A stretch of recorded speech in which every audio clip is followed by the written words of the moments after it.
All right, you're live. All right, guys. Thank you for another talk with me and Andrew. Today we're gonna talk the NFL recap on Week 6, but mainly like a lot of stuff that's going on in the NFL. Got some trades going on, and but we're gonna touch on Monday Night Football real fast, and then get into Devontae. So, were you able to watch the game, Andrew? Monday night, yeah, Yeah, yeah, a little bit. I caught yeah. like the second quarter on. I think I watched a little bit of it too. I think I think this was Aaron Rodgers' best game so far. I think, yeah. I mean, the offense looks a lot better for the Jets. Yeah, I think it's probably one of his better games. I would Yeah. say Did you notice that they took the call playing? from Daniel Hackett. Yeah, Yeah, I think that had a lot to do with it. So I want to ask you this: a lot of people are saying that Lafleur reincarnated Aaron Rodgers. That before Lafleur got there, he was struggling, and then Lafleur came back, and that's when Aaron Rodgers went back to back MVPs and things like that. What do you think about that? um, I don't know about that. I think, That was the first time I've ever heard it too. Like, yeah, no, I think Aaron Rodgers was on a dip, maybe on a dip, because I think Mike McCarthy's team was kind of stagnant. As you can tell with Mike McCarthy now in Dallas, their offense can't do shit because Mike McCarthy can't call. He calls think dated stuff, and I think that's what was happening in Green Bay. It was kind of like the same old stuff, nothing's getting changed. So it made Aaron look, I guess, less like an MVP. I think what made Aaron Rodgers win MVPs those back to back was, to be honest with you, um, drafting Jordan Love. I think Aaron Rodgers that petty enough that he went out there and balled out that hard because he wanted to kind of show up Packers front office to say, look, I still got this or whatever like that. I don't. I mean, yes, Matt Lafleur has great play calling, but I don't think that's what rejuvenated Aaron Rodgers' career or whatever. I don't buy that. all right, so let's talk about the loss. I think Jets should have won. I watched some of the game. I think it's a game that the Jets got away. They just got away from. Um, So many penalties. So many. yeah, and if I'm being honest, the Jets played good against the Bills. Like I think last year when Aaron Rodgers went down with his Achilles injuries, it was Week 1 against the Bills, and they still won that game. They still won that game without Rodgers. So they played the Bills very well. Yeah. Um, I figured with Rodgers back at home, I'm not gonna lie, I had them winning. I was wrong about that. Um, Josh Allen does in the past has proven when big moments doesn't really get the win. It's not that he has a bad game; it's just that he doesn't get the win. But he Yeah. got the win. He got the win last night though. 19 for 25, 215, two touchdowns. I think that's good. Yeah. No, Ray, he hasn't thrown an interception all season. yeah, I'm glad you brought that up because I did see that, but I forgot about it, and that's very good to bring up because that's a hell of a stat, dude. Yeah. No interceptions this year for Josh Allen. That's He threw a lot last year too. yeah. So that's wild. Yeah, that is one. Um, they had a run game. I think. Oh, they averaged. I don't know what that is total, but Ray Davis averaged 4.8. Ty Johnson averaged 8.5, and then Josh Allen 2 yards. But he didn't really run that well. He did run a lot. He had 9 carries for 18 yards. Um, let's talk about Aaron Rodgers, his best game so far. 294 yards, 2 touchdowns, 1 pick. I'll be honest, I didn't even know he threw a pick until I saw the Yeah. stat. Yeah. It was the one I was telling you about to Mike Yeah, yeah. Williams. In his press conference, he was talking about Mike should have ran this route. Yeah, I Um, remember. yeah, he said when he saw that last minute what Mike was doing, he kind of like let it go, so looked like it was underthrown, but Mike should have ran this and that type of Yeah. stuff. So yeah, I think and it was just probably it was a pivotal game part of the game too. So it was like yeah, towards the end, I think the Jets were like kind of driving, like they had a couple first downs and they had a shot. Mike Williams, he was open. Mike Williams was open. Yeah, But yeah, and that was a good play by a defensive player too. yeah. That was a good catch. All right. And then Brees Hall, man, 16 carries, 113 yards. Yeah, he had a game. I knew he was going to have a game too. I knew Garrett Wilson would go over 70 yards. I think I had him going over Alan 70. Lazard had 114, but majority of it was off of that. Oh, Aaron Rodgers Hail Mary. Oh my God, yeah. He did it again, dude. That's Yeah, crazy. so great. All right. So this is what I want to ask about the Jets. So do you think if they would have won this game, you think they still go get Devontae?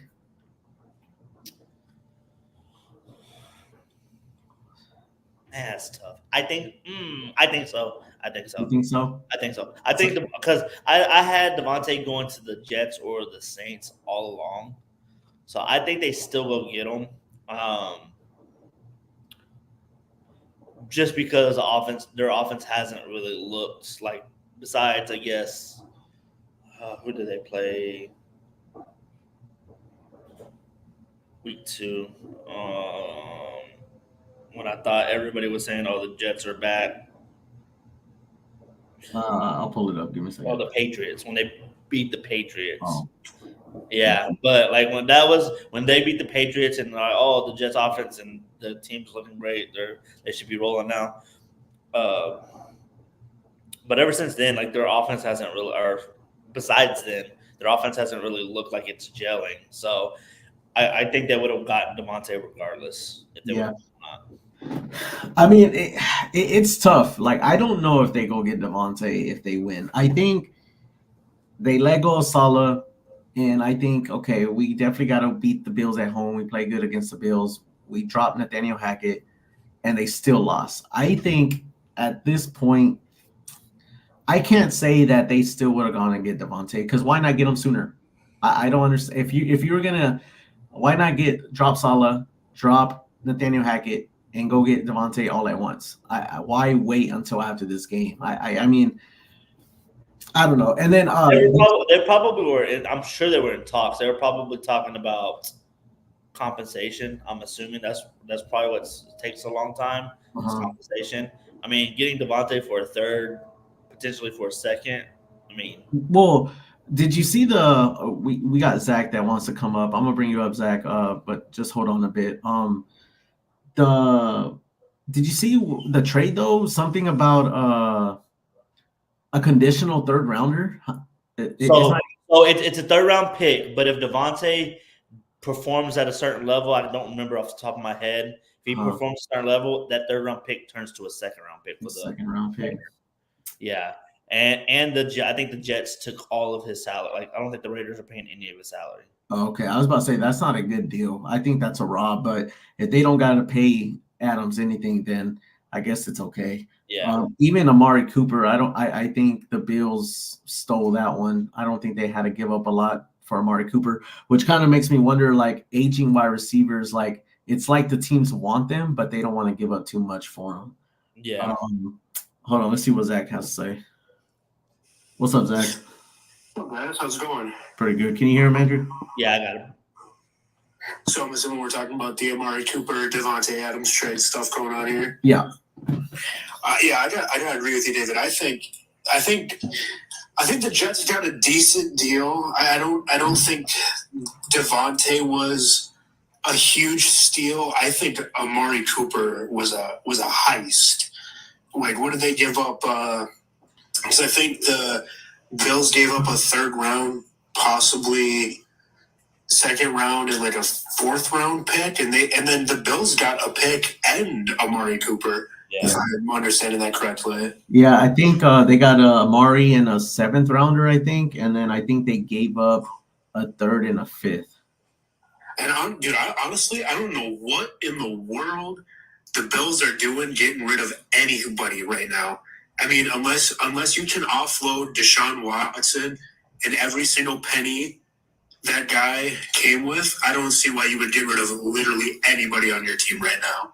Well, I honestly think things are falling apart in Cleveland. I don't know if you saw, but there was I think the Browns had a fourth down play, and the coach wanted to go for it, but Watson just walked off the field. I don't know if y'all saw that.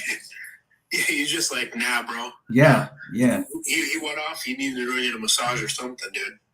yeah. I mean, they were getting their ass kicked anyway, so I kind of understand why he walked off, but it's not a good look though. Yeah, but then you look at like Dak and the Cowboys against the Lions. I mean, they pulled Dak at a certain point, obviously, but they were up until Dak Prescott got played. Everybody out or got pulled. Everybody out there was playing like they were only one score behind. Yeah, yeah. So I mean, that is honestly. I mean, if you're in the Browns management, I think. Since you already traded Amari away, maybe it's you just start trying to gather picks and you trade everybody worth anything away and gather picks and just do Lions rebuild, dude, Yeah. Yeah, I think that's what they're gonna have to do. Yeah. All right. Well, okay. Hold on. Let's go back to Davante. I'll just give my 2 cents on it, and then I'll let Andrew go. I think you kind of already went, and then we'll go back to Zach. Yeah. So with Davante, technically, like as an NFL fan, I like it and I want to watch it. But I think if we actually look at for what it is, the Jets are just trying to save their season. I feel like at this point they're just throwing spaghetti on the wall and hoping it sticks. Like they're just trying whatever they can. And I'm not so sure if I believe Rodgers when he says, I'm not calling him a liar. I'm just saying I don't know if I believe him when he says he had nothing to do with the Saleh firing. I don't believe that because he definitely has something to do with bringing Adams in. I don't think the Jets go say, hey, we're going to go pick up Adams without Aaron Rodgers saying something. So Aaron Rodgers is definitely talking in that front office. I kind of think that Aaron Rodgers left Green Bay because he realized he can't walk all over Murphy, Gutekunst, and LaFleur. And I think he wants a front office that he can walk all over. Like, if I'm being honest, once he retires, he should work in the front office of some NFL team. I mean, he's good at it. He can already persuade them. So, I mean, at this point, I think they're just trying to save their season, and we're going to see how it plays out. But I do like that they dropped Nathaniel Hackett and they picked up Davante, but I think those were the only 2 moves that needed to be made. I don't think Saleh's firing needed to be made. I mean, I honestly don't think. I think that will come back and haunt him. I mean, he's a defensive coach. That defense was playing good the whole time Saleh was in New York. I think they're definitely going to regret that, but they have the rest of the season to prove me wrong on that. But that's what I think about the Jets and Davante. Whoever wants to go next. Zach, go ahead. Yeah, I mean, I think I can't recall the numbers exactly off the top of my head, but I think since 2015, Saleh had the best record as any head coach on the Jets since 2015, if I recall correctly. And then, I mean, like you're saying with the defense, I mean, that was the story that we were hearing before the regular season started was it don't matter what Rodgers does or doesn't do, the Jets defense is top tier, and that's something you got to watch out for. And I think they were. I think when we came into the season, I mean, maybe they weren't as lethal as we were predicting, but they had high expectations. I think they were doing really good.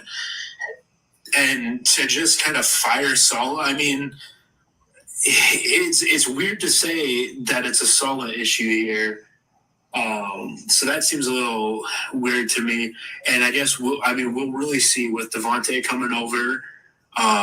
If him and Rodgers can pull out a couple wins, then I guess we'll see how much Saleh really had to do with the losing record. But I agree. I think that was a bad move. I think you stick with the guy and you reevaluate after the season's over, because I mean, we didn't get rid of LaFleur last year in Green Bay. We weren't looking great first half of the season. I mean, we weren't looking bad, but we weren't looking great. And we ended up being contenders that season. We just barely lost to the Niners. So, why we wouldn't have just thrown the floor out right there. So I don't see why they did that in New York, honestly. Yeah, I'll let you touch on it real fast, Andrew. Just let me say this. I think, I think it's a little premature. I think hey, you got to weather the adversity with Saleh a little bit. But I think even though I think it's a bad move, I kind of see why they did it. And they know they don't have long with Rodgers. They know they gave up a lot for Rodgers as far as picks. Um, they also know that Saleh has been there since 2021. So it's not like he hasn't had time to turn that franchise around. But I actually think he did turn that franchise around. Like he actually made them competitive. Maybe not winning, but he made them competitive. Before Saleh was there, they were trash. And I think they still weren't winning games with Saleh, but they were at least competing. And when the Jets went into Lambeau a few years ago, they handed it to us. I don't know if y'all remember that game, but they handed it to us. Rodgers couldn't do anything against that Jets D, and they won in Lambeau. So I think it is a mistake. But like I said, he's been there since 2021. He's had his chances, but at the same time, he's never had a quarterback until now. And then year one, he goes out with the Achilles injury. And then year two, after 5 or 4 games, whatever it was, you fire him. I mean, like, no, dude, let him weather that adversity, see what he's made of. But I mean, like I said, I think they're gonna regret that. But I'll go ahead. Go ahead, Andrew. Yeah, I mean, I think you said it before. They're in win now mode. I think this was almost. I had said that they were going to get Devontae regardless, but doing all this is a panic move. Think about it. How many? Let me ask you all this: how many Jets are 2-4? How many more losses can they take before they miss the playoffs? 3. That will put them at 7 losses, right? So they can only, we're saying they can only lose 3 more games the rest of the season. That's crazy, crazy task to do, especially with some of their divisional games that they still have to play. Yeah, so I think it was a definite panic move with all this stuff with the Saleh and Devontae and stuff. Yeah. Go ahead. Yeah, but that almost locks you into your 3 more losses at the end for the rest of the season, don't you think? Was that anything like that? So I didn't hear what he said. I didn't hear you. I kind of didn't hear you either. I said, doing panic mode like that almost locks you into the 3 losses for the rest of the season, doesn't it? Because, I mean, from my perspective, I think you write this week off as a loss, right? Because Devontae's got to get practice reps. They got to get the playbook going. And then you see the head coach with the first game he's got. He's not, like the interim head coach, he's not prepped to do that. You just threw him into the fire. So he loses his first game. Devontae's not going to be playing Pro Bowl level his first week in New York, despite the fact that he looked like he was ready. The second the trade got announced, he already had the custom shoes, and he was at Rodgers' house on the Pat McAfee show, So, I mean, he looked like he was ready to be there, but he's not going to come out his first game Hall of Fame, Pro Bowl level. There's going to be learning curves. So I think going practice mode, throwing all these changes up right now and going, we got to win. And we got to win a lot. I think that locks you into, for sure, 3 more losses. Yeah, I want to touch on this comment real fast. It makes a good point. Javid2103, he says the defense of the Jets had given up less than 17 points before they fired him. And he says that Aaron Rodgers is running the show. I mean, if you've only given up 17 points, I don't see why you fire a defensive coach. If you're giving up 17 points a game, really the only thing that needs to happen is for Aaron Rodgers to get going. If Aaron Rodgers gets going and they hold their teams to 17 points or less, they're going to win a lot of games. But for some reason, they chose not to go down that road. So we'll see, man. But yeah, that was a good point by Javid. Yep. All right, so let's switch gears to Amari Cooper. Amari Cooper to the Bills. I think it's a good fit for the Bills and Amari Cooper, and I think it's just the Browns waving the white flag, if you ask me. Yep, I agree. I think this definitely shoots the Bills a little bit higher up in the pecking order of power rankings. I know they're 4-2, but to be honest with you, I said this at the beginning of the year. I was like, who is Josh Allen going to throw to? I feel like there's a lot of times where he's having to make plays miraculously and throw people open. It's crazy. Now that he actually has a number 1 receiver, I think that offense is going to flow a lot better for them. Yeah, and I'll be honest, I had a couple of friends before the season started. We were kind of saying our Super Bowl picks, and surprisingly, a lot of them said the Bills for the AFC.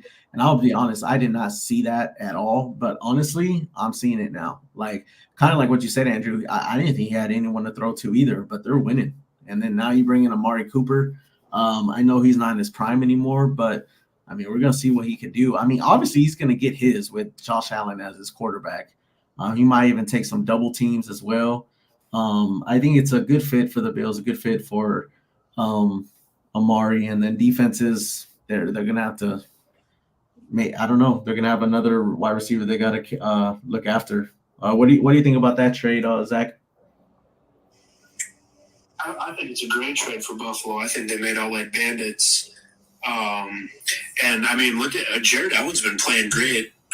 He's on the longest 0 interception streak of his career this season. Yeah. I mean, they're looking like real contenders right now. They're looking real good.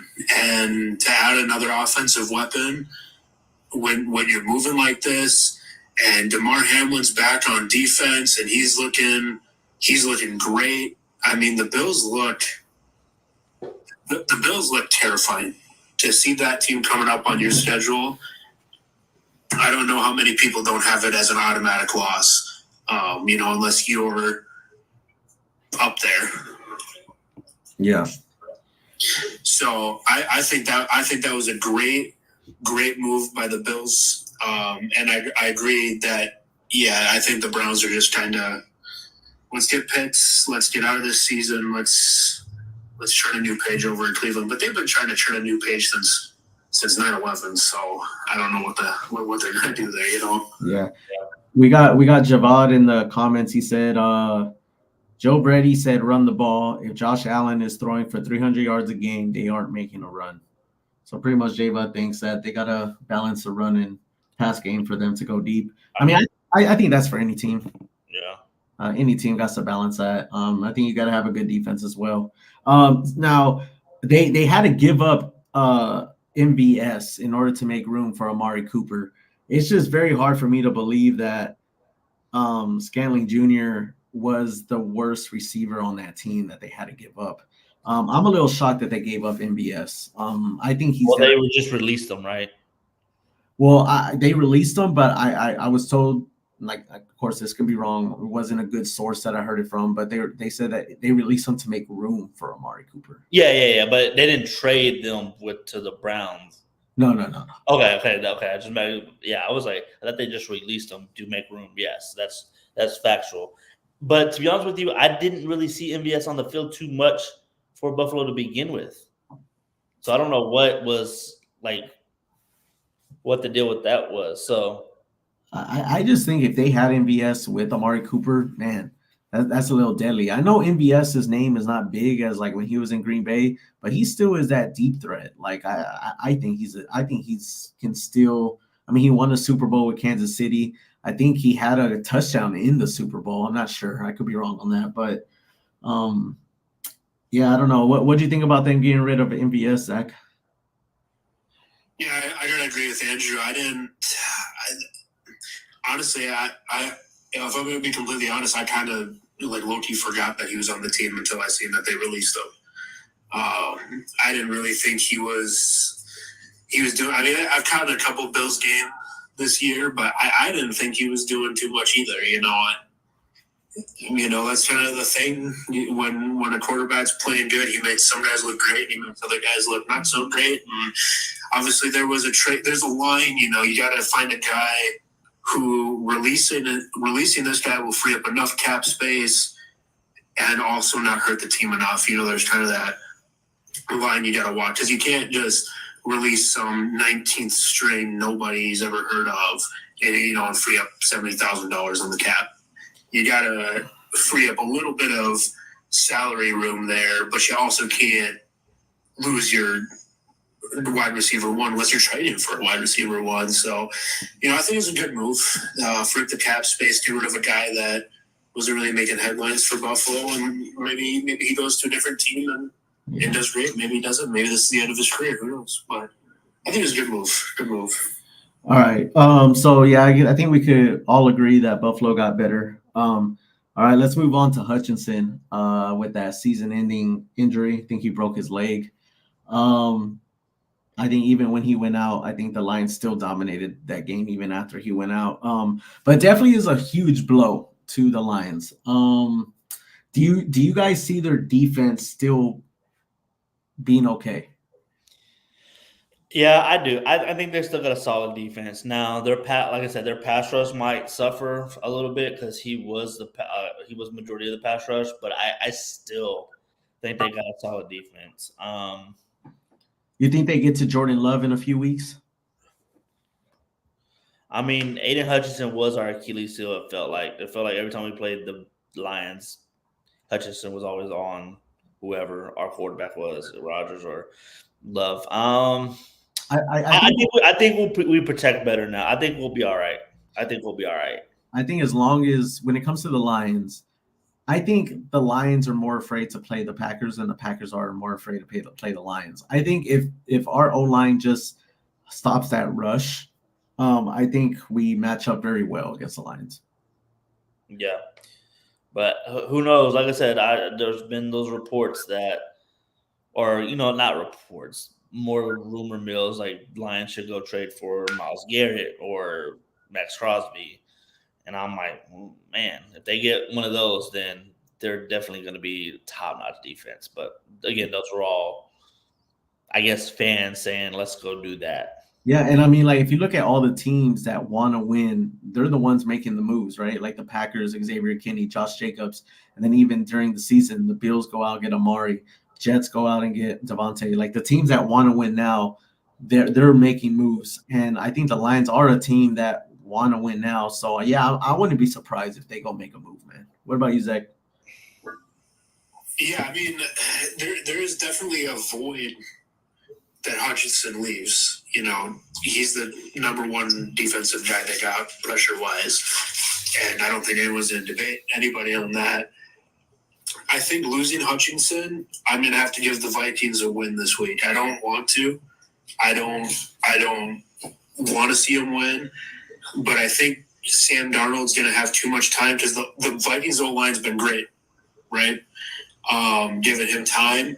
And without Aiden Hutchinson, I don't see how they can pressure Darnold enough to make him make those bad throws, to make him move enough. And I think he's going to just be able to find JJ or Hawkinson. He's coming back, it looks like. So the Vikings win this week. And I don't think without Hutchinson, if they don't bring another guy, I don't think they can beat the Packers either. Because Love without pressure instantly has been fantastic. I mean, if every time that the O-line breaks down instantaneously after the snap, then we see a little goofiness happen. But if they hold for that half a second, 1 second, all of a sudden we start seeing some magic. We see that long pass to Watson that we got this weekend. But then you look at the Rams game, right? They were backed up. He snaps the ball. O-line breaks down. He's scrambling. He throws a pick six. So, if he's got a second, Jordan Love looks like a Hall of Fame guy. So I think Vikings beat the Lions. I think Packers beat the Lions. And honestly, if they don't have someone else to bring pressure by the time they play the Bears, I'm going to say the Bears beat the Lions too. Ooh. Man. I'm trying to look up the stat for you guys just to be sure. But I saw a stat that Jordan Love already has 12 touchdowns, which is 2 more than any other quarterback in the league, and he's already missed 2 games. No, I think you're talking about the most in the NFL? Yeah. I think Baker has 15. Does he? Yeah, I think so. Is Love second? Yeah, I think Love's tied for. I think there's like 2 or 3 quarterbacks that have 12. Well, that just tells you how good Love is. I mean, he's already missed 2 games and he's still up there in touchdown passes.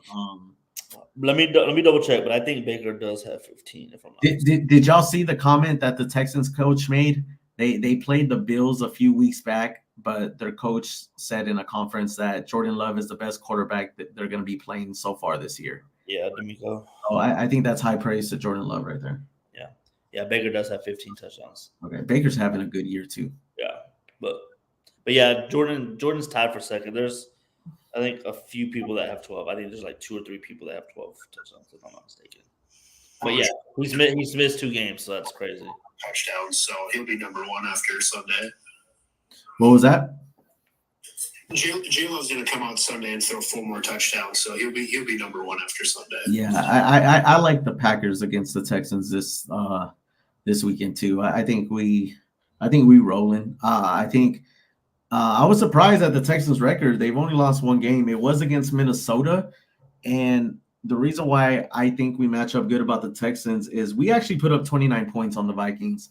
The Texans only put up 7.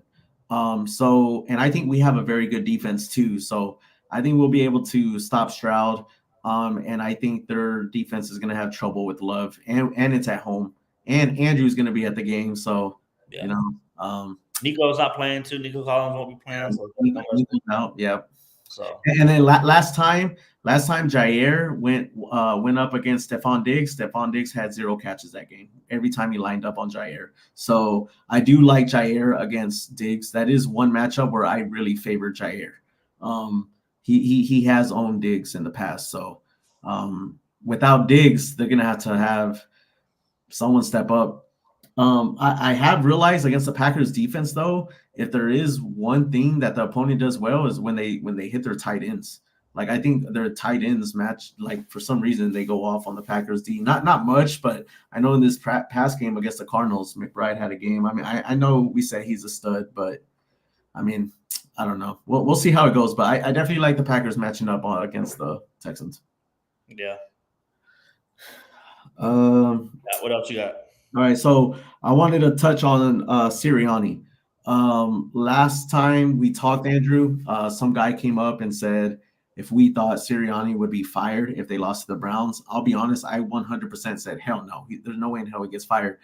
Even though they won, and I saw the way he reacted after the game towards the fans. I don't know if y'all saw that, but Yeah. he pretty much went at the fans. And then I also saw that even during the game, Eagles fans were chanting, fire Sirianni. And that's the reason why Sirianni was in the fans' face after the game. Me personally, I don't think that's a good look. I think he was just very emotional. I mean, think about it, though. As a coach, I get it. You know, that's embarrassing. That sucks, especially when you pour sweat and tears into your head coaching job day in and day out to be treated like that. But at the same time, I think that's what comes with being a coach in Philadelphia. Like, that's how in general, like, I mean, players get it all the time. You got to be able to, I mean, it's easier said than done because we've never really dealt with that, but like, you should be used to it by now. I feel like, and especially your own fans, that's crazy. Dude, I feel like dude's having a meltdown. Like, he shaved his head. Did you see that? Yeah, he's all buzz cut up now. He shaved his head. He has the altercation with the fan, and then I think to save face in his press conference, he brings his kids. Yeah, I'm like, bro, you can't be using your kid. You're definitely using your kids to try to show that you're a family man and you're not trying to save the job. I just like, wow, that's wild. Yeah. So I'll let Zach touch on it, but yeah, for the first time, I would say, yeah, I don't know, man. I think Sirianni might be out the door. I do think they should keep him though. I think it's kind of like another Saleh. You got to weather the storm and you got to ride it out, man. You got to write it out. I think Sirianni did get him to 1 Super Bowl, and I mean, I don't think he's washed up. He's just maybe underperforming. I mean, I would say that at the most. Maybe he's underperforming, but just because you're underperforming, do you necessarily need to get fired? Well, I think it's just too soon. I think it's too soon. I mean, they have a winning record. I don't think he should be fired yet. But yeah, I mean, it depends. Like, I know Eagles won a Super Bowl, or their fans, you know, they we want Super Bowl, but at the same time, you also want to win. You want to win. Like, if you get rid of Sirianni, you might not even get the Super Bowl at all. So yeah, you got to be very careful. You got to think, like, I think it might be a mixture of things from last year going into this year, how they had that complete meltdown last year.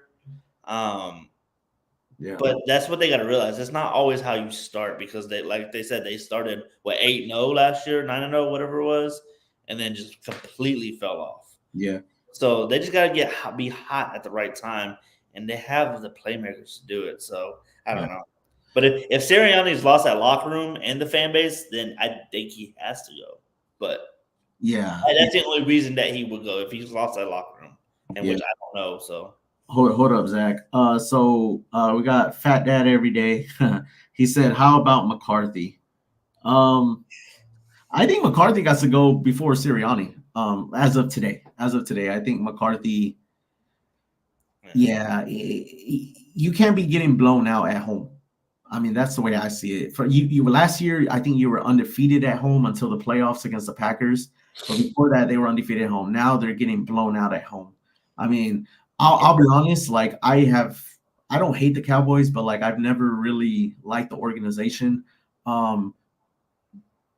But I felt bad for those fans. Like they showed some of those fans, and they just looked miserable. And I'm just like, man, like something. and I agree, you got to get rid of McCarthy, but I kind of feel bad for McCarthy. The front office did not set this dude up for success this year. This year, yeah. They did not set him up for success this year. They waited so long to make a decision on CD. They re-signed Dak right before the season started, and they didn't give them any running back. Yeah. Like they did not get better this season from last season. And honestly, they might have gotten worse with their players, right? Or with the team. So what do you expect? Like I said, Mike does have to go. Like I think it's not a good fit for him right there. But Jerry didn't do him any favors with the team construction. Yeah. Zach, go ahead and touch on the Sirianni case. Yeah, I mean, with Sirianni, you can't, dude. You can't trash talk the fans.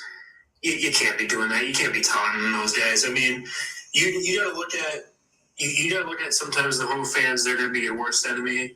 Obviously you want them to be there. Like I feel like with Green Bay, no matter how bad we are, like the fan base, the city kind of rallies around the team, and we're always there. In Philly, you don't got that. Sometimes those guys are the Twitter trolls, and you gotta roll with that. If you were good coaches, will hear that and they roll with it. They don't go shaving their head and bitching on the sidelines and being like, "Ha, I won by 4 points."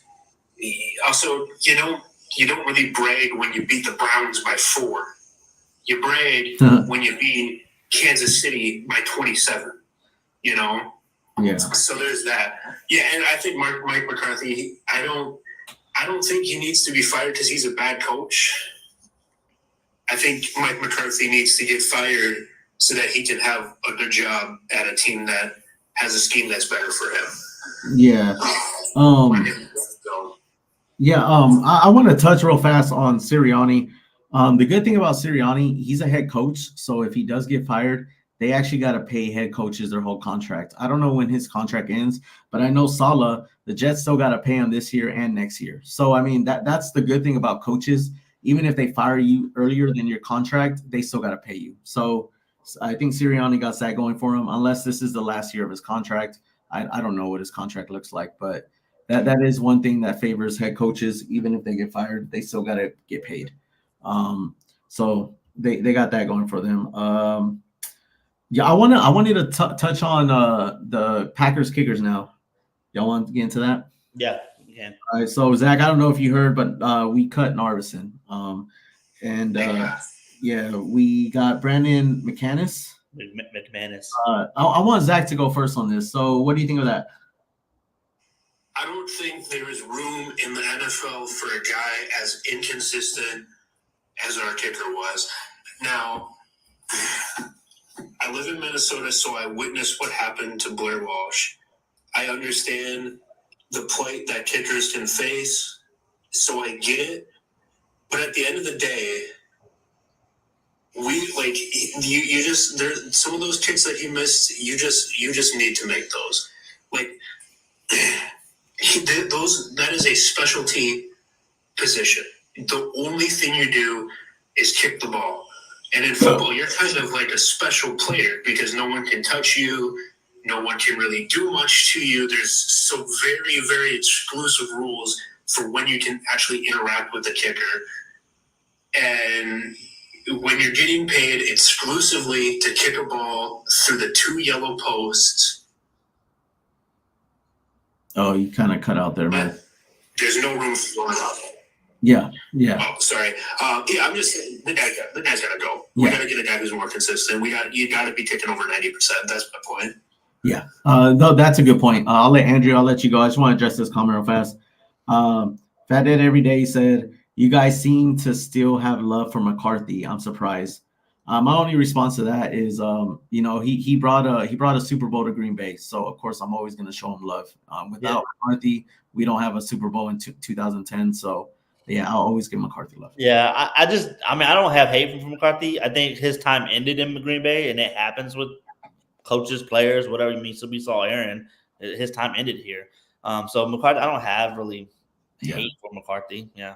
I will be honest though, when we played Dallas last year in the playoffs, I was like, we better beat McCarthy though. Like you got that. When it gets up though, you want to beat them, but when aside from all that though, I root for him. But I honestly, I'm kind of like Zach. Like I would like to see him go somewhere else and be successful. He can go give ideas to Jerry Jones all day long, and Jerry Jones ain't gonna listen. So yeah, maybe it is best for him to move on. But all right, Andrew, what you got on the kickers? Yeah, so glad. We all been calling for it. It's been needed. I know they had mentioned either Gutekunst or Matt had said something about we're going to be patient with this. We're going to be patient with this. Well, I'm glad their patience kind of ran out. Yep. Don't get McManus. Now, I texted you this, David. I'm surprised they went with McManus. Yeah. I don't know if everybody knows, but McManus has some allegations against him about sexual assault or something like that with the Packers organization. I'm surprised they went with somebody with these type of allegations. Now, saying that, I have a tweet right here from Rob Domowski, a Packers reporter. They were talking to Gutekunst today. Gutekunst said not only did they rely on the NFL's investigation, so I guess NFL did investigate this incident, but they did their own internal investigation, and they found, I don't want to say nothing, but they were comfortable with them signing him. So take that for what it's worth. But I just, with Green Bay being this type of organization, I know they try to stay out the spotlight too much with that type of stuff. Yeah. So when I first initially saw that, I was kind of surprised, but we'll see how it played. Like I said, I don't know if it's actually played out in court or whatever. Don't really. It's all, again, allegations, I guess. But I'm happy. Like, McManus can kick. Let's just hope we don't ruin him. For whatever reason, it seems like we ruin kickers or whatever. Yeah. Or at least these past few years. So let's hope. Yeah. He stays steady. I like it. I like the move. Now, Andrew, since week one, I was an Arvidsson. I wouldn't say I was an Arvidsson fan, but I was an Arvidsson encourager. Like, I was believing in the guy. I saw him in pre-kicks in Brazil, like pre-game, he was hitting 65-yarders. I had high hopes for him, and I kind of even defended him a little bit, but I told you last week, I can't defend the guy anymore. He has to go. I will say this, and we've talked about this too, Packers, they have a way of like letting people stay longer than what they need. I think they got rid of Narvison pretty quick. Yeah, that's what I'm saying. I'm glad their patience ran out. So yeah, their patience ran out a lot quicker than I thought. Yeah. I think they realized, hey, we cannot lose this way in the playoffs. Now, I want to address what you said earlier, how LaFleur was saying, oh, well, we got to be patient with the kid, this and that. From what I hear, and either you or Zach can correct me, from what I hear, cutting the kicker, it's not LaFleur's doing. I heard it's Gutekunst's doing. So all LaFleur can do is say, yeah, we got to continue trusting in him. Like, that's all he can say. So he can't really address too much on it because it is Gutekunst's move. I think that's with every player, to be honest with you. But I'm sure I wouldn't be so surprised though if Matt doesn't have any type of influence on Gutekunst. Like, hey, like he has to. He has to. Like I said, I think Narvison's a great kid, but it's a brutal league, and they don't care if you're a good kid. They care about results, and that's in every job. So my advice, Narvison, get out there, continue kicking, because I do think he can have a future. But as of right now, I think it's the right move. And if you look at our past two kickers, they were both rookies. Now we bring in a veteran. I do think things will change. I'm being honest. I did not know about the allegations until you texted me. So, I mean, yeah, it was a little surprise to me that they signed him, but that just tells me he had to have had a hell of a workout. Why else would you sign him? Yeah. He had to have done well in his workout. So, like I said, he's a veteran too. So, we've only struggled with rookies, not veterans, which is why I'm a little shocked that they let go of Greg Joseph. But that leads me to something too. We've always been here talking about Narveson, how much he's missing. Let me tell you something. I watched that Sunday night game and I watched that Monday night game. The kickers were terrible.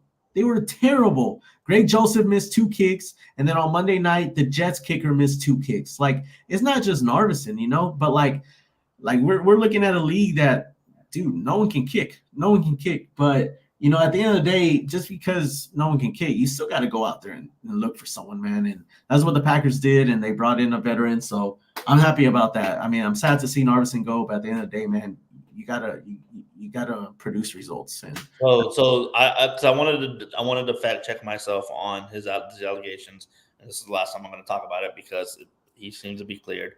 When he was with the Jaguars last year on the trip to London, was accused of sexual assault by 2 flight attendants. However, NFL said it found insignificant evidence to support the claims and cleared the kicker late last month. So, yeah. So I don't know. But like I said, take it with what you will with that. But yes, I agree. It was time for Narveson to go. I'm glad the Packers made that decision. Gutekunst said, hey, we got to bring somebody in. Like you said, he must have a hell of a workout to kind of like the Packers take that leap of faith with him. And yeah, like I'm like you said, the kickers missed last night or Monday night. Yeah, they missed. They probably should have made some of those, but that win was kind of crazy. On Monday night, the win was bad, but still, even Troy Aikman said it. He missed a 30-something yarder. He's like, even if with this win, you got to make that kick. Yeah, for sure. You got to make that. But yeah, I'm excited. Let's go make some field goals now. Or if we just score touchdowns all the time, we don't have to worry about field goals. Yeah, and I think all 3 of us can agree that the kicker was, as of right now, the kicker was the only question mark on the Packers team right now. I think we can all agree that besides that, like, we look good. And now we go out, we address what we're struggling at, and let's throw it out there. Let's see what happens. So I wanted to touch on a couple things here. So I don't know if Fat Dad Every Day is still in here.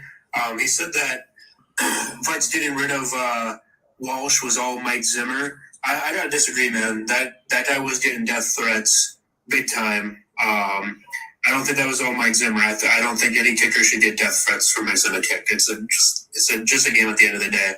That was ridiculous. And then, so I pulled up on ESPN here a couple of stats. My ideal for a field goal kicker, I'd like to see him at or around 90%. Narveson was at 70%, which is 35th. But then we go and look at McManus, and he's tied for 30th at 81%. Yeah. So it is an 11-point jump, but I mean, it's only a 5-place ranking jump, which isn't great. However, looking at McManus's career kicking stats, he's got 129 games and he's 253 for 311. So that's not bad. He's got 125 career points. His longest kick is 56 yards. And he's 100% in extra points as of last year. But Narveson was 100% this year for extra points. So I don't know. It's a good. I think it's a good change because I agree. That's really the only thing that I was concerned about. Every time that we couldn't get in the end zone and we were the field goal unit out, not assuming we're getting any points. It was either I'm thinking it's touchdown or nothing. Guy missed five field goals in 6 games. Narveson did. So that's basically a field goal per game. It averages out right around 2.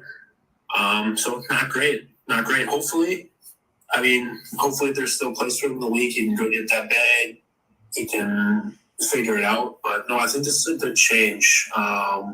We got a guy McManus has got a lot more experience. Yeah. So we'll see.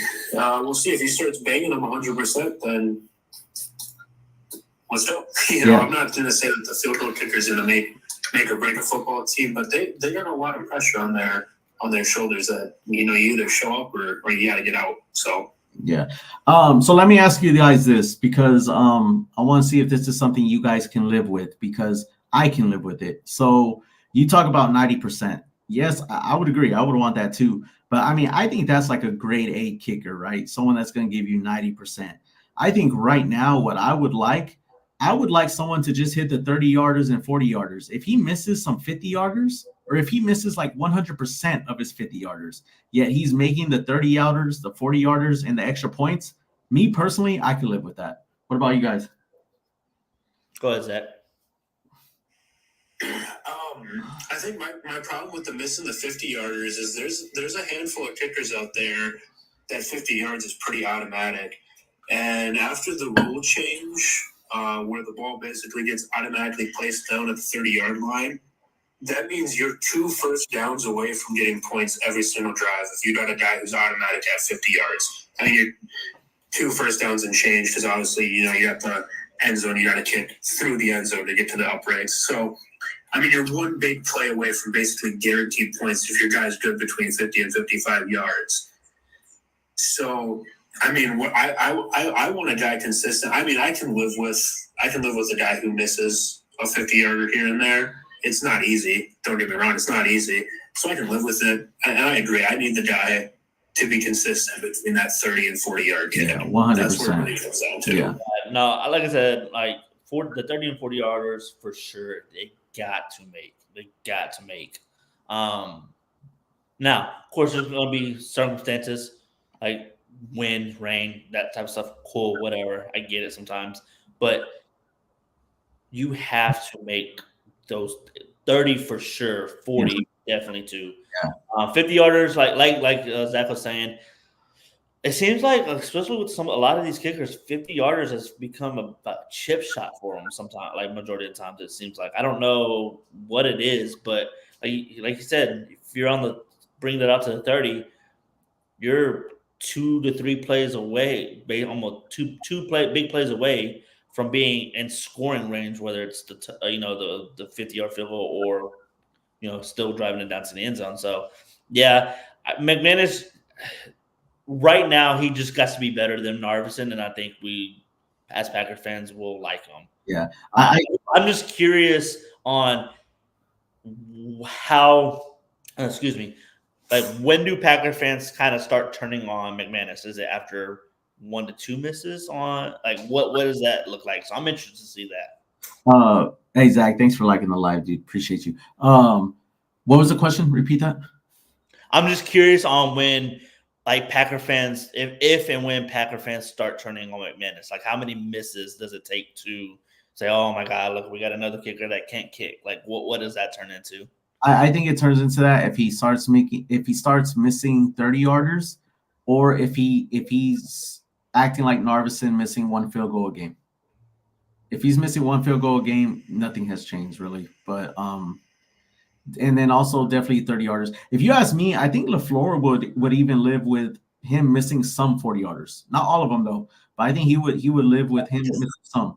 And then I disagree with you guys on the 50-yarders. I think that's harder than what people think. I think being consistent from 50 plus, I think that's harder. You got to take weather conditions. It has to be a good snap. It has to be a good hold. I mean, like there's a lot of stuff that can bring a kicker's field goal percentage down. That's not necessarily his fault. But like I said, I mean, I can give some leeway on 50-yarders. Even Mason Crosby, towards the end of his year, he was always consistent, but his leg was given out towards the end of his career. Like 50-yarders, they weren't really sending him out there to go try 50-yarders towards the end of his career. But like anything under 40 or in the 40s, he was pretty much automatic. But like I did notice towards the end of his career, if he had a 50-plus yarder, sometimes they weren't even sending him out there. So yeah. I do think it's harder than what most people think as far as hitting 50s consistently. But I mean, yeah, not everybody's – they're not going to be 100% from 50, right, or maybe not even 90. But I think you got to hit majority of your 50 to 55. I'm not gonna say 55 and up is getting there, but your 50 to 55 ish range. I think they, like I said, I feel like a lot of kickers are, if they're at that 50 mark, it's almost like a chip shot most of the time for some of them. Like I said, everybody's not gonna make everything, but you got to be able to make majority, I think, of 50 to 55 or 5-yarders. So how are y'all feeling though about Brandon? Y'all think it's gonna work out? Like, how are y'all feeling? I'm feeling like it's gonna be better. I think it's going to be better. I mean, statistics, like Zach just put up the statistics. It's few percentage higher than Narveson. Right now, I'm a wait and see type of person. I think it's going to be better, and I'm hoping it's going to be better. But I'm a wait and see type of person. Like I gotta see it to believe it at this point. So yeah, that's how I am right now. What about you, Zach? Yeah, I mean, I agree. We got to wait and see. Now, yes, McManus's percent is better. And I think it speaks more volume because when we look at Brandon McManus's field goal percent, we're looking at 129 games, 311 kicks. He's at 80%. Yeah. You look at Harrison, the guy's got 6 total games. Yeah. He's getting 70%. Like what? That is bad, dude. If you extrapolate that statistic, those field goals missed per game, all of a sudden you're looking at like McManus has only missed about 60 field goals in his career. If you extrapolate Narveson's stats where he's at right now to 129 games, that means he misses 120 field goals in his career. That is horrific. Obviously, we can't do that because we have a really small sample size for Narveson. Mm-hmm. So it's tough. But Narveson, he hasn't kicked a field goal over 50 yards. He's never even attempted it. He has stats he hasn't kicked a field goal between 1 and 19 yards or any field goals longer than 50 plus. He's 4 for 4 between 20 and 29. And then when he starts missing it is when you hit that 30-yard mark. He's 3 for 4, 30 and 39. And he's 5 for 9 at 40 to 49 yards. Yeah. We're talking 50. That's 50% there. That's bad. Yeah, that is bad. You can't get 50% at the 40-yard line. You just can't be. Yeah, and I think we can all agree, too, that whenever a team kicks a field goal, 9 times out of 10, it's going to be in between 30 and 49 yards. So he's missing where we need him to make. Like, you got to make those, man. You have to. Like, I mean, yeah, I kind of agree with the move, too. I mean, I like the kid, but, yeah, I mean, it was the right move, man. Yeah, and if McManus comes out and for the next 6 games, if he misses 5 field goals over the next 6 games, I'll be saying cut this guy too. Yeah. I mean, if he can't nail him between 20 and 49 yards, then get rid of him. Move on. There's no place in the league for a guy who can't do that. And I want to say this too. Like, I'm not a big believer in, because like we were talking about earlier in the live, we were talking about the Jets and like going through the adversity with Saleh, going through the adversity with I don't know who's the other person we're talking about. But then here with Narveson, it's like the Packers don't want to go through adversity yet. We're cheering this one on. And I'm just like, for me personally, it's just that, like, I don't think that missed field goals early in the season should go overlooked. And I think that's what the Packers were doing. They didn't want to overlook it because I told Andrew this last week. I said, can you imagine how Packers fans would feel if we stuck with Narveson and we lost the trip to the Super Bowl because Narveson missed a 30-yarder? Do you like not just Packers fans, but like the Packers front office? Can you just imagine how they would feel? And like, I think it's just one of those things where like, yes, it's early, but for me, it kind of just felt right that we had to make a move. No doubt. This move had to be made. Like, I mean, because at what point was it not? Like, he has missed 7 in a row, or missed 7 field goals in 7 games or 6 games, 8. What is that number? Like, I think I said it last week on the recap after the Arizona game when he missed the field goal. You can see both Matt and Jordan kind of like, oh my God, this guy again. And so, at that moment, I think that's when he kind of like lost his job basically. Like I said, I saw that reaction from both of them, and I'm like, oh my god, we gotta be able to score. I mean, think about that Minnesota game. Yes, we were getting blown out, but we should have had we missed a field goal that set them up on their first or their second touchdown drive. So it's like if he makes that, then we kick the ball off and we're down 7-3 rather than 7-0. Then it go down 14-0 now. So it's like it's a definitely kind of a momentum swing when you miss a field goal and give the team shorter yards. So like I said, it's not I wouldn't say it's a huge part of the game. Like if we score touchdowns, we should win, right? Because that makes extra points. But it is a part of the game that we have to be good at. Yeah, for sure. Well, in that post game, Stain hurts a little more for the Vikings game when we lose by less than 6 points. Exactly. Combined total of both of his missed field goals. Yeah. So it's like, yeah, obviously the game doesn't play out exactly the same if he makes both those field goals. But if we could just add those points that he did make us lose out on at the end of the game, we win. The Vikings are no longer undefeated. The NFC North story is totally different, but those two missed field goals changed the entire outlook of the game at that point. Yeah. And here's another thing I want to tell you guys. We're 4-2 and we're still last place in the division. That's how good our division is, man. That's crazy to me. Yeah, well, that's because we're the only team that's played a division game. Yeah. Yeah. I mean, even then we're tied for last. Like, everyone else, I think Lions are 4-1, Vikings are 5-0, Bears are 4-2. So we're technically tied for last. But like, if you look at all the other divisions, the worst team in our division is 4-2. If you look at these other divisions, you'll see 1-5. Like that just speaks volumes on like how good our division is. I think we're the NFC North is top 4. Like if you go point differential by teams. Yeah. Goes, don't get me lying. It might be Vikings, Lions, Bears, Packers, or it might be Lions, Viking. I can't remember. But the NFC North has a top 4 NFL or the point differential. That's wild. That's how good these teams are. That's pretty wild. Which also makes me want to share this last thing with you guys. Something we didn't see under Joe Barry at all was, I mean, you saw it every now and then, but it definitely wasn't consistent. Holding opponents to under 20 points. So I just want to throw this out there. In 4 of our 6 games, Jeff Hafley's defense has held the opponent under 20 points, and those are the 4 games we won. 4 games the 2 games we lost, we gave up over 30 points. Now, I think in the Eagles, we gave up 34. I think our defense played a lot better than what the scoreboard said. I think we should have had more picks in that game. I think we dropped 2.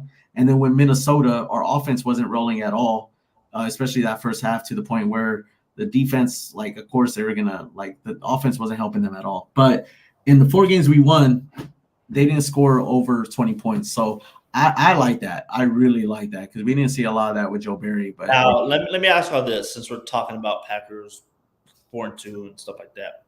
How do y'all feel about people saying, because I've seen on Twitter and almost some national media people saying basically who have the Packers beat yet this far? So what are you saying? Like, you want me to point out a team or like who, like, right? We've basically saying that we've only beaten not good teams. Well, first of all, how can you say that? How can you say that the Packers didn't beat a good team in the Colts or the Titans when we had Malik Willis starting?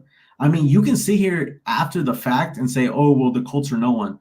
But before that game, you had the Colts by 1,000,000. You didn't pick the Packers to win that game. So, I mean, like, when I hear people say that, I'm like, well, you got to understand, Jordan Love didn't play 2 games. Yet we're still 4-2. So, I mean, on top of that, I think the Cardinals' offense is good. Yet we shut them down. I mean, I'll admit they're not a good team.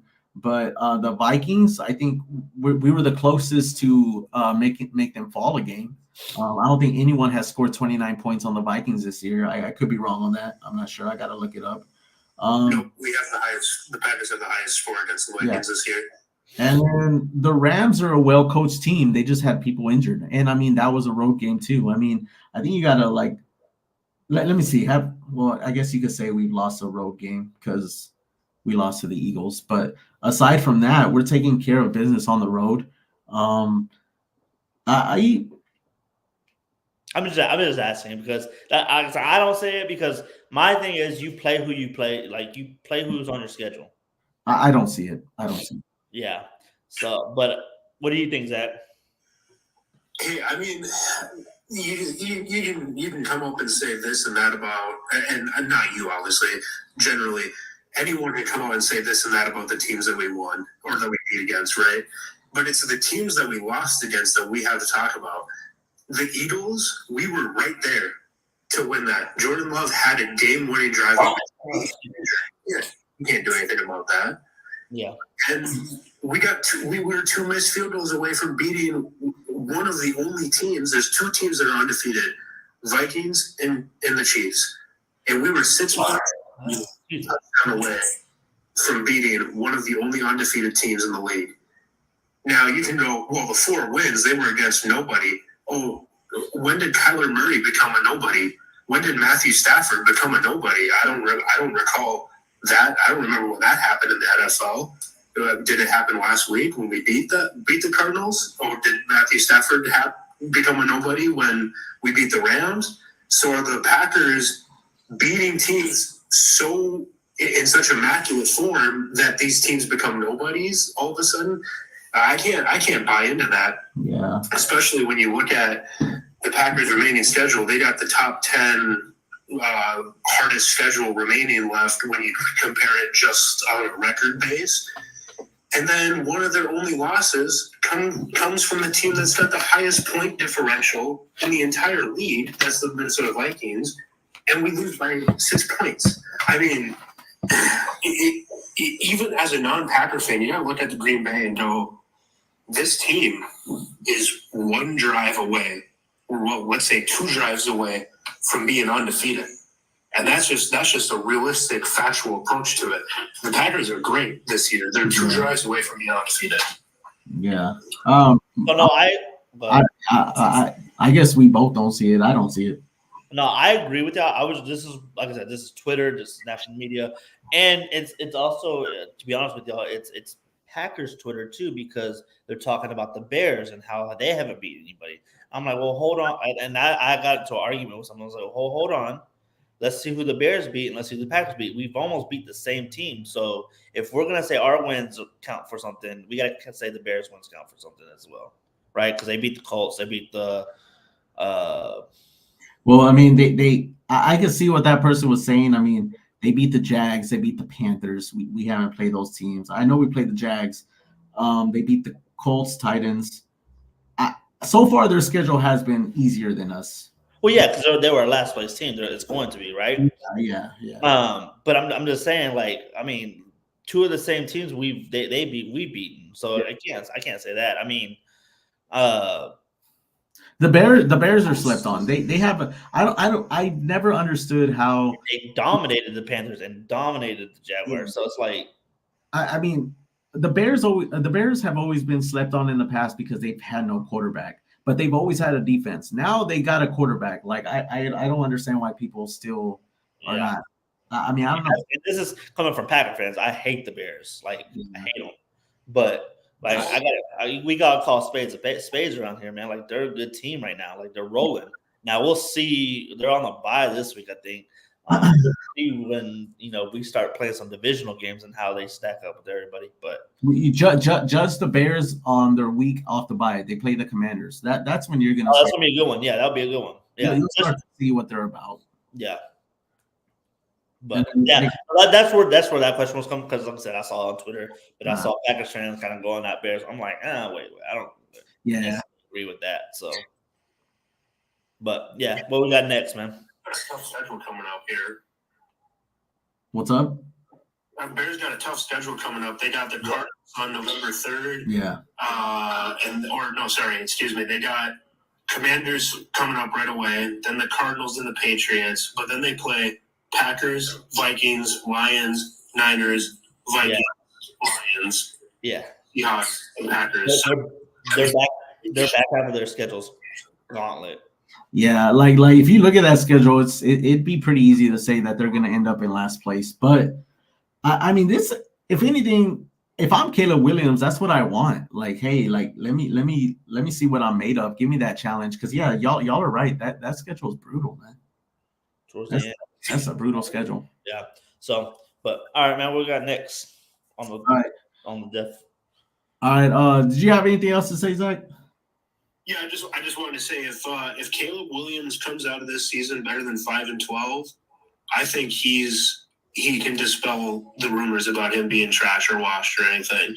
Because after the Cardinals and Patriots, he does not have anything easy coming his way. So if he finishes better, let's say if he finishes better with 6 wins, I think Caleb Williams has got talent. I think he will finish with more than 6 wins.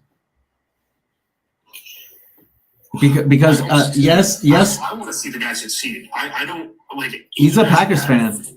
Yeah, I want to see him do good because I like seeing young talent do great. So I want him to do good, but I want him to lose every playoff game when he plays the Packers. Yeah, I'm okay with that too. I'm okay with that too. All right, Zach. Well, I appreciate you, man. Like always, thank you for coming up, brother. Yeah, take it easy, guys. You have a good one. All right, man. All right, bro. Game picks and then wrap it up. Yeah, game picks. Let's wrap it up. Right. Yeah. Let me pull up the schedule real quick. Hold up. Yeah, appreciate you, Jack or Zach. If you're still on, man, thank you for coming up, bro. It's always good. Yeah, you talk football a lot, man. It's fun. All right, I got it up whenever you're ready. All right. Oh shit, I gotta pull it up. You want me to go through it real quick? I got you. I got it. All right. So Thursday night. Okay, Thursday night, Broncos at Saints. I'm gonna go Denver. You know, I wanted like because I think Rashid Shaheed is gonna be out too.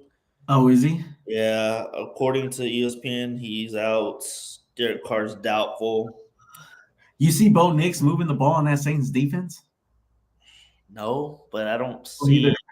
But I don't see the Saints offense moving too well unless Kamara can get going. But this is why I like the Saints. They put up 27 on the Bucks. I mean, they lost 51-27, but they scored 27 points. That's true. I mean, that's true. I'll take the Saints. Okay. What's up? You want Broncos? Yeah, I'll go Denver. All right. So let's. I want to write down the ones we disagree on.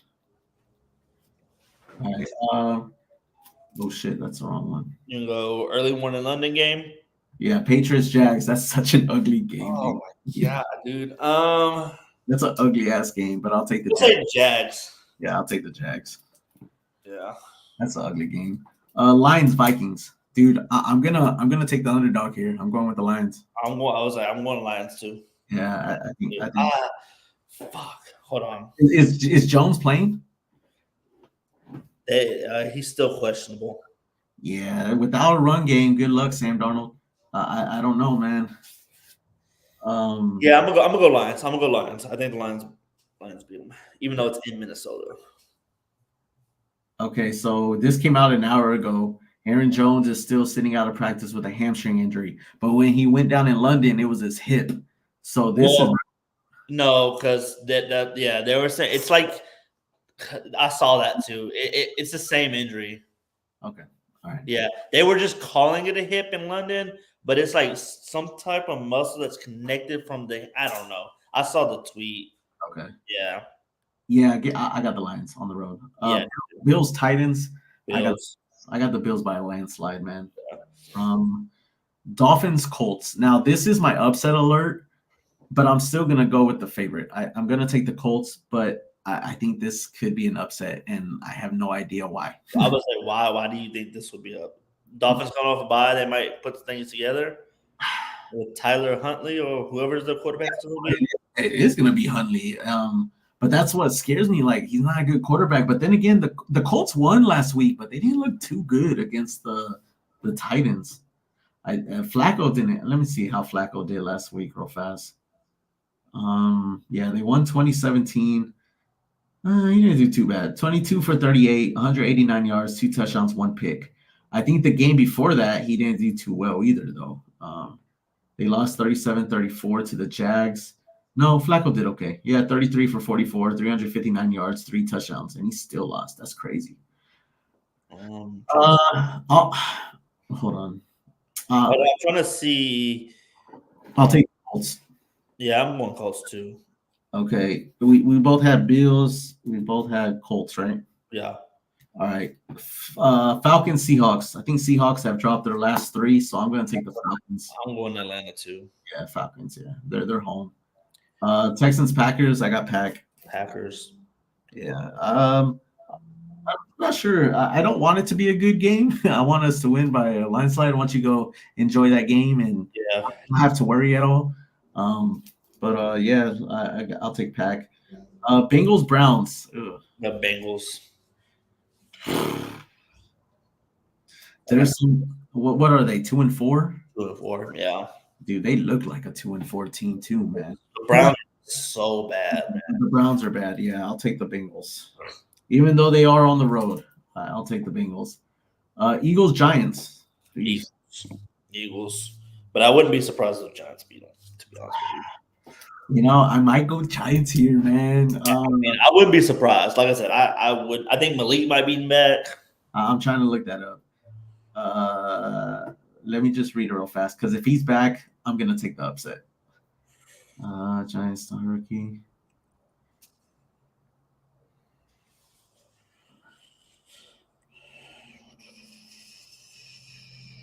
You find it? If not, I can search it. Yeah, I mean, I'm reading, but it's not really saying his status for this. It's just talking about his injury. I mean, he's practicing again in limited fashion. I'm just trying to see, like, I'm trying to see, are the Eagles a team that can handle all the drama that's going on right now? A part of me says no. That's why I want to go with the Giants. I think the Eagles are going to win. If they're smart, they run You know what? I'm gonna go with the Eagles. They run the ball. But I think I said, if the Giants win this game, I wouldn't like. Oh my god, I can't believe the Giants beat the Eagles because the Eagles are kind of a mess right now. It seems like. Yeah, I think the Eagles are the one team where I'm not afraid to say this team has talent. So I'm gonna trust them to get it done. I'll go with the Eagles. Rams, Raiders. Raiders are a mess after Devontae. Shit. Give me the Rams. Give me the Rams. I think Cooper Kupp might be coming back. So even better. Yeah, give me the Rams at home. All right. Commanders, Panthers. I think that one's easy. I actually think that one's the lock of the week. All right. So all right, we got Niners, Chiefs. We might disagree on this one. I got Niners. Okay, yeah, I got Chiefs. Yeah, I think it's back in San Fran. I think the Niners are gonna come back for quote unquote revenge game, whatever.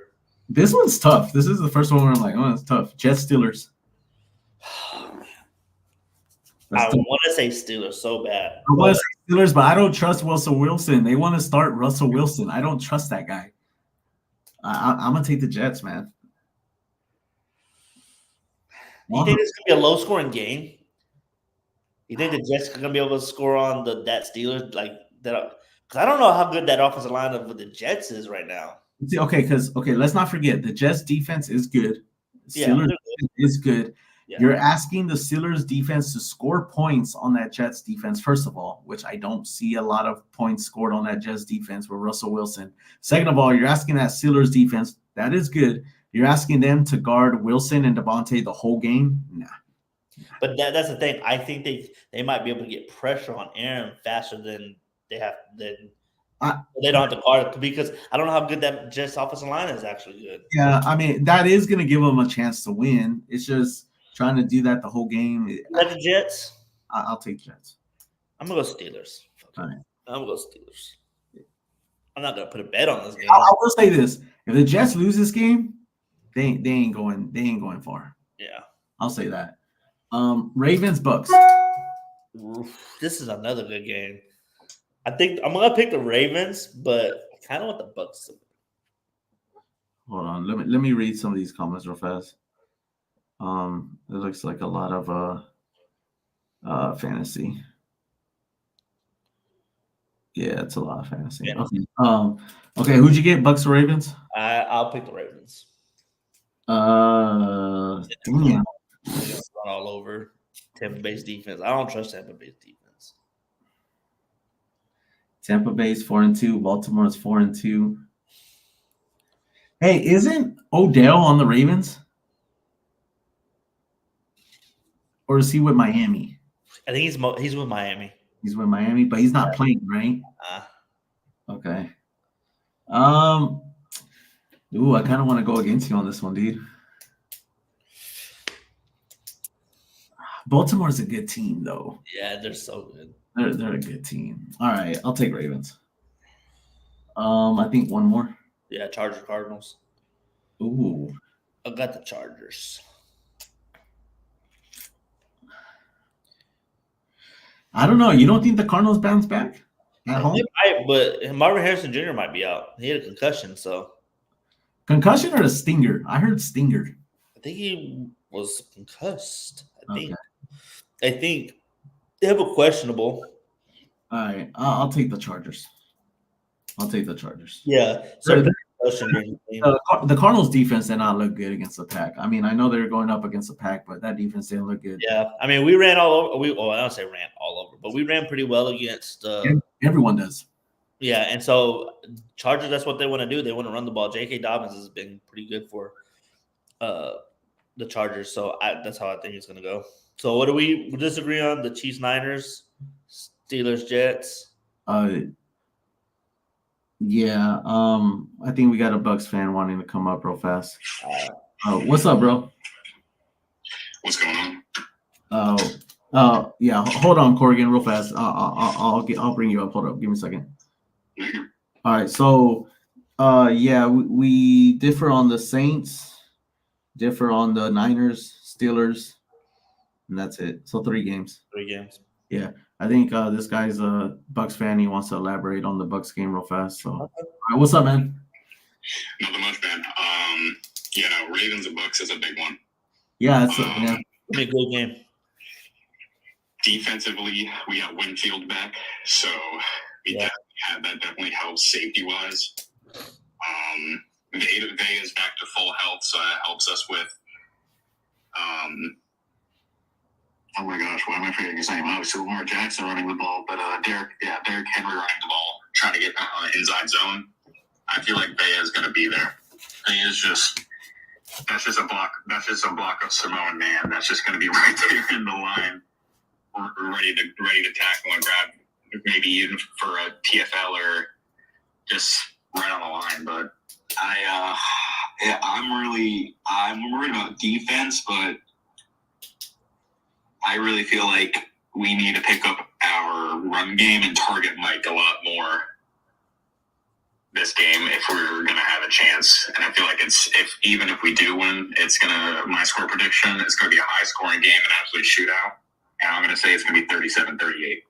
Oh, okay. Yeah. I think if it is a shootout, I give the edge to the Ravens. I don't think Mayfield can keep up with Lamar if it is a shootout. If it's a defensive game, though, I'll go the opposite. I think if it's a shootout, I'll go with Tampa Bay. You trust that Lamar will make a turnover at the end of the game more than Mayfield will? Like, if it comes to the end of the game and like I see Mayfield throwing a pick before I see Lamar turning. Well, yes, but I think the key for the Ravens to win the game is to run the ball, control the clock. So I think it'd be a defensive game. So I could see it being a 21-14, 21-10 game type game. And the Ravens 24-10, something like that. There's no way the Ravens only scored 10 points though, man. Like no. I'm talking about if the Ravens win. If it's when the Ravens win, they're scoring 24, keeping the Bucks at 10. Oh, okay. But I think if the Bucks are going all over that Ravens defense, then I might, I think the Tampa Bay has a better shot at doing that. Well, I'll say this too. I'm a Packers fan, but I'll be honest. When the Bucks came into Lambeau last year and whooped our ass, and then y'all beat the Eagles in the first round, I was like, man, these Bucks can play, dude. And I was like, and then I see Baker this year. I'm like, man, like y'all were my pick to win the South before the season started. Now, I'm not gonna lie, Atlanta looks good. But I still like I still like the Bucks, but Like I'm rooting for the Bucks in this game. Like I like Mayfield. I like that. Like especially after everything he's been through and find a home in Tampa. Like I'm rooting for the guy. So, but at the end of the day, I just think the Ravens are a better team right now. But Oh, absolutely. yeah, I think it really is just going to come down, just not even skill wise, just keeping a good mentality, just not letting them drag their heads, keeping the energy up. Because if you see Todd Bowles on the sideline, he's not energetic until that clock hits 0. He is locked in, and I feel like he's been a lot more enthusiastic. Because last season he was not as enthusiastic as he was. So I feel like that's helped the team kind of not get an ego, but kind of be like, all right, we're doing good. Coach is happy. Let's keep it going. Let's get our points on this drive. It's kind of just, I think it's going to be more of a mentality game. yeah, And keeping our heads up and being like, we are in this game. We can finish this game. And I feel like that's kind of what's going to come down to in the last seconds of the game. yeah, for sure, man. Yeah, I mean, we'll see. It's a primetime game, so be out there watching it. But and like people said, Lamar is 20-1 against NFC South or NFC teams. I think he's only lost one time. Yeah, 20-1 or 21-1 or something like that, and That's a good stat. That's actually a good stat to bring up. Yeah, he doesn't lose to the NFC, man. I feel like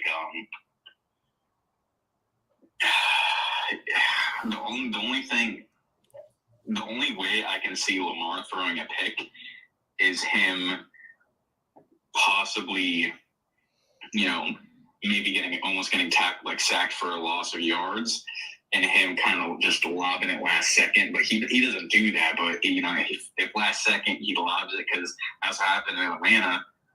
David, middle linebacker, got the interception, and then of course Bucky Irving fumbled, and then stuff. Yeah, that was so tough to watch. Yeah. that's tough. But like I'll be honest, the reason why I always think the Bucks will always be a tough team to beat, dude, they got Evans and Godwin. Like that duo, I mean, especially if Baker is on, yeah, they're tough to stop, man. And then also Winfield coming back and being back there, having one of the top safeties in the league helps a lot too. I mean, ask the Packers with Xavier McKinney, like he has changed our defense so much. So I mean, yeah, like that. I think that is a big plus for the Bucks getting him back. So I mean, yeah, I'm not saying y'all can't lose the game. I'm just saying y'all can't win the game, but like as of right now, I think it's gonna be tough. I think the Ravens are a very good team right now. Oh no, absolutely. I agree with you. I'm just obviously, you're not really a fan. You don't say your team's not gonna win, No, yeah, I know. Yeah.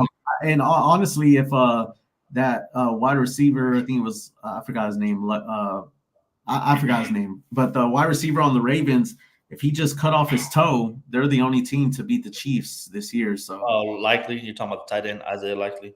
Likely, yeah. I was about to say Lucky, but I was like, I know damn well his name ain't Lucky. No, but another person I'm really worried about off the screen, off a screen pass or just an RPO. Man, Zay Flowers has been looking really good, man. Yeah. He was a good draft pick. I'm not gonna lie. When I saw the Ravens pick him up, I was like, oh yeah, they're not gonna regret that one. That's a good one. That's what's scaring me, because he's on my fantasy, and I was like, you know what? Let me start Zay. He got me 27 points, and then now that he's coming to play us in Tampa, I'm getting worried, man, because he's picking, because he had a rough start to the season, getting maybe 5 targets a game, only catching 1, and it's maybe for 4 yards. Yeah. He's really just backing it in, man. Yeah, for sure, man. For sure. All right, brother. Well, I appreciate you coming on. You've been on before, right? Yeah, I was on during Hurricane Milton, and then my power cut out, and I lost all service. Oh. So we were talking about, I believe, the Bucks and the Saints game. Okay. Yeah. For that week, and then I lost power, and I was like, damn. All right, cool. Well, yeah, man. All right, man. Appreciate you coming up. We about to end the live anyway, so. But yeah, man. Brother, well, you enjoy the rest of your night, all right? All right, man. Take care. Bye. Take care. All right, Andrew. That's all I got, man. Yeah, that's all I got. We won't be doing. Are you gonna do a game recap after the Packers by yourself? Since I'll Yeah. be in Lambeau. Yeah, you'll be at Lambeau, so I'll probably do a game recap after the game by myself. All right, so everybody tune into that. Just everyone else that's on here, we kind of want to start going live for the game as well, doing a little watch party. So I think we're gonna start that against the Jags, right? Yeah, when I come back next week. When I come back. That should be fun. So All right, guys. So we're gonna get off. We'll catch you on the next one. all right, go Pack, go. Go Pack, go.